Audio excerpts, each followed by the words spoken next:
My name is Diana Restrepo. I am the Commercial Sales and Operations Director at ECOS. ECOS is a manufacturer of plant power cleaners for household and commercial use with our ECOS and ECOS Pro brands.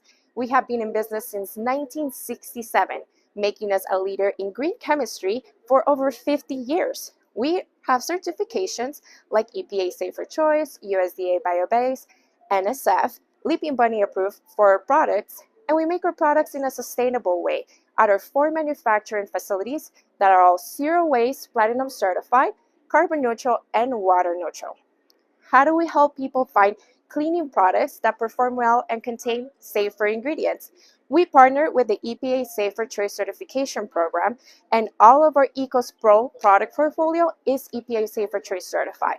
We partner also with other organizations in community outreach, as well as doing webinars, education. It's very important in ensuring that consumers have the right knowledge to find these products either at retailers, online, or close to where they live.